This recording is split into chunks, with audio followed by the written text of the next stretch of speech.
Yep, the sun isn't up yet. But it got so hot, muggy. So I thought I better get up for a little bit and took me a washcloth, wash my face off a little bit, just to cool down. I hate getting up hot. I know back in the day, when we were, some of us were kids. Some of you are a lot younger than I am. But we didn't have air conditioning, and we had an attic fan. That's what we had. And that thing, when it came on, sounded like a plane taking off. Had it up in the attic. Big old thing. Boom, boom, boom. But as the night cooled down, and the crickets and everything, with the windows all open, of course, no air conditioning, and that wind would just blow through those windows, big old windows, and we had windows on, 4 sides of the house, so air could go through the house, and it would just cool things down. It really did cool things down. Of course, now, I like my place now, I guess I could open a window if I had to. But I'm so used to air conditioner. I mean, I'll sit in here at 82 rather than be out there with 100. But I don't remember being hot in school. We didn't have any air conditioning. No, we didn't have air conditioning. Oh, I won't even talk about that. We're not going to go down that road, are we? No. We've been down that road. Some of us have. Young people, you are so blessed to have air conditioner in your homes, cars. Yes, and it hasn't been that long ago. I think next to the TV, we didn't have TV either. We didn't have air. I can't even remember the first time we got air. I don't remember that event at all. I remember getting TV, but I don't remember the air conditioner. But I can remember that fan. And I can remember that warm kitchen with that that wood stove on making homemade biscuits. Yeah. Anyway, this is how big my the virus meets granny blanket. It reminds me of old doilies that we used to make. Oh yes, and we'd use really thin thread, little bitty hooks. Yeah, really, they were a lot of fun. I don't think I could even see them now. Use one of those hooks, but anyway. Well, I'm recording on a new iPad, and I don't know that the picture's as good as the old iPad was. But the old iPad's given me so much trouble, and what's really sad, it makes me really mad, is I'm trying to get all the stuff that's, my photos and stuff that I've collected, from you guys, and all the posting and stuff I've done is on that iPad. It's probably why it's full. I can't get rid of it. I don't want to get rid of the stuff, but it's like when I use it, it gets hot. So anyway, this is the first video with the new iPad Air, and I think it was $129 or something like that, which is, I guess, pretty good. I hope so, because I sure jumped ahead on my month. But I had to do something. I got to keep talking. But I'm hoping to get back on, get some of that stuff off there and work on it and get that featured subscribers up. But I haven't, before the 1st of August. I want to get it up, before the 1st of August. It might be the 1st of August before I do that. But I didn't have any comments that I saw today. So, because I was messing with that iPad, trying to figure out how to put the new iPad stuff on it. I'm not that smart. I'm not. I know I could get the geek people out here, but I just paid $129 for this. I can't afford somebody to come in here and help. I'll figure it out. And y'all be patient. I hope you wait on me. If not, then, then you've got better things to do, and I don't blame you. Yes, I gave up on that other for a while, the first project, because I just got tired of working on that yarn, that multicolored yarn. So this it's peaceful. It's a peaceful stitch. It's just that I go to sleep making it. I doze, but that could be because it's so hot. You know, I get outside and take the trash down to the road, or get out and try to do something, you know. Not much, though. I don't stay out there much. Sister's still sick. I was going to go over there this evening, and she can't even get in to see a doctor. They say go to the emergency room. Well, you know, when I have been so many, that's what all the doctors say. They don't want to work after hours, I think. I don't know. But they all say go to the emergency room. Go to the emergency room. And my sister's sort of tired of going to the emergency room. She's done everything they say, and she still has awful problems. And when she feels good, she revels in it, or gets happy, you know, and does things. But it's terrible, you know. But anyway, we're all in the same boat when it comes to that, isn't it? Oh, I haven't seen anything funny. I hadn't read anything funny. I hadn't thought about anything funny. All I've been doing is concentrating on that iPad. Now, computers are to not take that much of our lives, you know. I mean, and you get frustrated when you work. I do. I get frustrated. I do. And I have to start singing, you know, the old rugged cross. And I don't know why I sing that. It don't cheer me up at all. Oh well, that's just the way life is, you know. But I'm turning my chair around so the air conditioning in the bedroom can blow on me, because I'm sweating. I mean, really. Got this little cotton gown on, but I can't complain about the heat. What am I doing? I could be somewhere where there's no air conditioning whatsoever. And it's hot, humid. I don't know why it doesn't rain. I just don't understand that at all. I was trying to think the other day, how heat affected the way I live now and the way I lived in certain times of my life.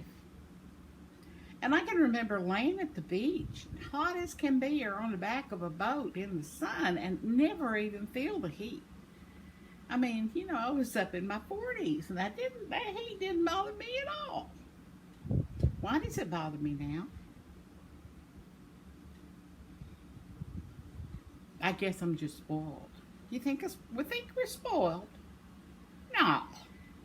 Are you sitting in air conditioning right now?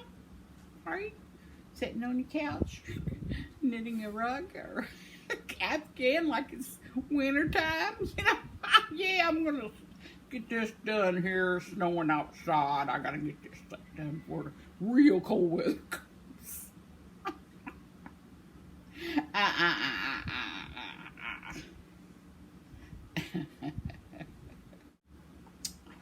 I don't have my ear things on. I guess you can't understand me. You know, I was watching my video on TV today. Popped up and I said, oh, I have watched me on TV. So I started watching me on TV and I said, I can't understand a word I'm saying. And I'm the one doing the talking. And I said, oh my gosh. So I put on the CC, you know, where it says captions, English. So I put that on to, you know, see what it was typing up.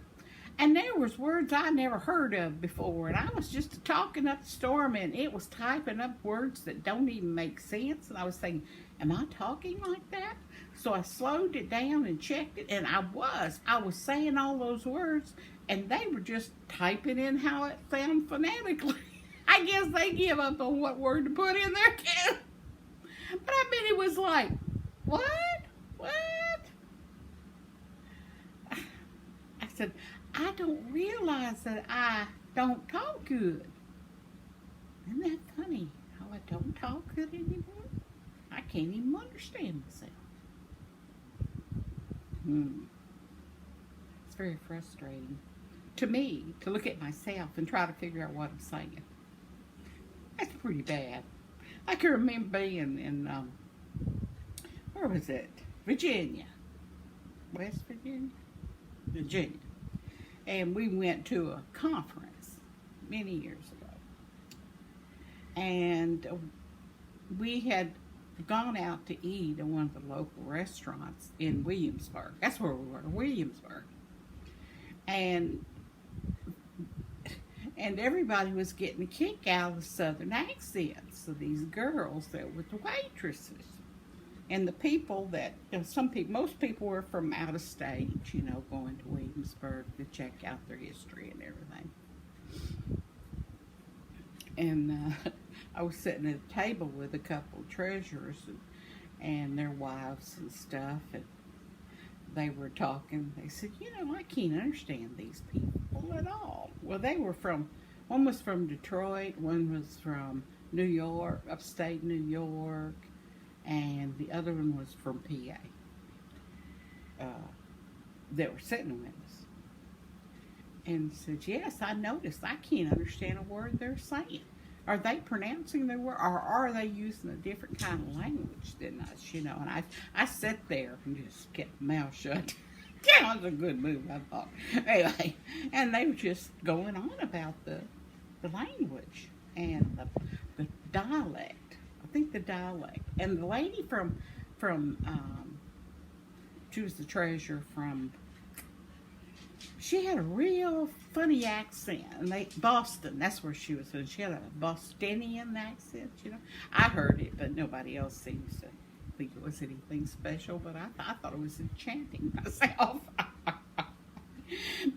So anyway, they were saying, we're going to order some grits. I think grits was on the menu, and gravy and sausage and eggs, scrambled eggs. Anyway, they were ordering off the menu. Well, they were having trouble because the girl couldn't understand what they were, well, she did, but she understood well enough to take the order. But there was something lacking in this particular waitress. And so they were talking, and they said, did she get our order right? And I assured them that, yeah, the order was right. And so when she walked over to get the order from a table across the way, well, they talked on the table, the people at the table talked just like she did, which I didn't think was that bad. So they were watching her over there with the people that talk like her. And so the people at the table went blah, blah, blah, blah, blah, blah. And then she says, what? And then she says blah, blah, blah, blah, blah, blah, blah. And the people at the table said, what? What? So the guy, one of the treasurers sitting across from me said, I don't even think they understand each other. Of course, I kept my mouth shut. The rest of the breakfast, I did. I wasn't going to talk. Of course, I did talk a little bit better than I do now. I think. Maybe do you ever realize what you really sound like? I don't think I really realized it until I started using my YouTube, and I realized that I don't talk very good. I just don't talk very well. I don't read very well either. But nobody else hears me because I read silently. Remember when you were kids and they said, oh, I read out loud. No, I can read silent. You read silent? Really? No, but you can read? Are you reading right now? Are you reading right now? Are you reading right now? And they finally turn around and says, yes, I'm reading right now. And I'd sit there. Dick ran off with Jane and Spot followed. And they're reading it quiet. I'm reading it out loud. I said, oh yes, from day one at school, I thought, this is not very good to go to school. When I read about Jane and Spot, what was his name? Dick and Jane, that's who it was. I said, who are they anyway? They're not in my neighborhood. I know it wasn't a very bright kid, but I just couldn't understand what they're talking about. Now, if they were talking about Grandpa and Grandma and Mrs. Jones or Mrs. Strickland at the store or something, I can understand somebody writing a book about it, but I just couldn't understand why they'd write a book about Dick and Jane and Spot. I just didn't get it. I think that's why I probably was challenged at school, because it was so. I just got where I stopped talking in school. I think I stopped talking in the first grade. We didn't have kindergartens, but I know first grade I stopped talking. Now that's hard to believe today. You get me out of school and I could rattle like a rattlesnake. But you put me in a classroom, I'm the quiet student that writes all the time, listening to everyone. I'm a spy in the classroom. And my teacher, she'd put me on the front row. Of course, I wasn't Anderson. It was alphabetical, so you had to sit in the front row if you were an A. So me and Alexander and my cousins, we all sat in the front row. But anyway, yeah, I didn't talk. In fact, my counselor in 11th grade told me, I was going to be a teacher. Okay, so I was taking my college prep classes in high school. But anyway, I didn't talk too good. And because I didn't talk in classroom, because then, teachers made fun of me, and I just didn't want to talk anymore. So they put me in Mr. Huckabee's class. And I was in Mr. Huckabee's class when they announced that Kennedy was shot. Anyway, that has nothing to do with it. It's just something I remember. So I had a speech class. And Mr. Huckabee, he looked like Robert Redford. Red hair. Oh my gosh, he was a gorgeous, gorgeous man. And he would just look at you and hold his pencil in his hand, with his little index, doing the thing with the pencil, And he kept saying, I can't hear you. I said, I haven't said anything yet. I said it real quiet. Maybe this is back of the room, sitting at the back. They're waiting for me to talk in front of the class. He says, Miss Anderson, we need to hear what you have to say. And I said, I don't have anything to say. Did you not write your speech about freedom? I said, yes, I did. I shook my head, not very loud. I spoke, but not very loud. And he says, do you think you could read your speech? And I said, I wrote it. He lost patience with me. I know he did, because he was asking the stupidest questions, I thought. Anyway. Can you read it? Yes, I can. So he told me, he says, he come back from the back of the class, came up the front. He says, and he took me over to the corner beside the door there, and everybody's making fun of we were juniors in high school. You'd think we'd be a little bit more mature than that, but anyway. And he says, what I want you to do, Miss Anderson, is I want you to get in front of the class and to stand like I told you to stand. And I want you to yell your speech at me. and I'm going to go back to the back of the class. So I went to the front of the class with my speech. I wasn't afraid. I mean, like shaking or anything like that. I just didn't want to make a fool of myself. Simple as that. And he says, "I'm ready, Miss Anderson."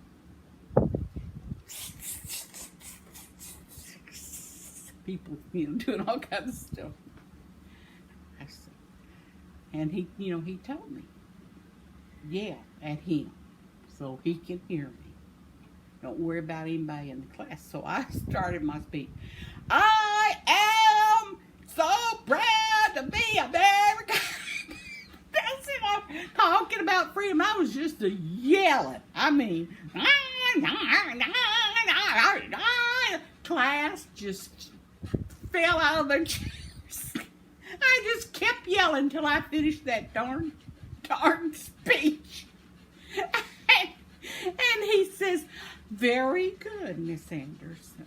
We just have to work on the volume." But I did get out of speech class able to do a speech. I could talk in front of somebody, and it really didn't bother me. So when I went into junior high, senior year, I was talking then, at school, not just sitting and observing all these other people. Because all I wanted to do was see what everybody else was up to. You have some folks in school, and all they do is, go in their little corner and read their books, or they have their heads, or they don't know if they're asleep, or, even little kids. But everybody loves recess. We always went out recess. I got hit on the head several times with balls. Every time I would get on that one of those ring around, what do you call them? Goes around and you get on it and you pump with your leg. It goes around and around and around. I can't remember what you call that on the playground. And the guys were trying to hit me with a volleyball. Yeah, because the girls would get off and I would be out there. Because by the time the girls off, there was room for me to ride that merry-go-round, me and my friends, and they just threw those balls at me. One of them hit me in the head, knocked me out. I ended up in the nurse's station. I woke up and I said, "Am I on the merry-go-round?" Because I was not merry-go-round, but it was, you know what I'm talking about. If you had school where you had playground equipment back in the 50s, you would know what I'm talking about. Yeah, they were throwing those volleyballs at us. Me and my friends. We were so funny. We were like, there's always kids. You have these kids that are, oh yes, they just wonderful. They're in. They're the cool people, And then you have the people that are intellectuals, They're over here. And then you have the really pretty people right here. And then you got the globby people, which is me and my friends. Like you go over here and you go, "Okay, I'm globby," but you go over here and, "Oh, cool, cool, cool, cool," and you go back around and say, "Oh, pretty, pretty, pretty, gobbly, gobbly, gobbly." Well, I was in that gobbly, gobbly kind of. Oh, well, I think it's really quite funny when you think about it. And then they got me a job at the cafeteria. They said, "You can work in the cafeteria and serve up food every day, and you'll get your lunch free." And I said, "Oh, that sounds like a good idea."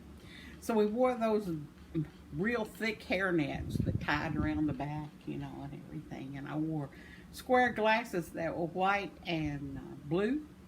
Square glasses, white and blue stripe. And so I really looked aside. But I did. I'd dip up the corn and I'll hit those, gather up the trays. I did it all.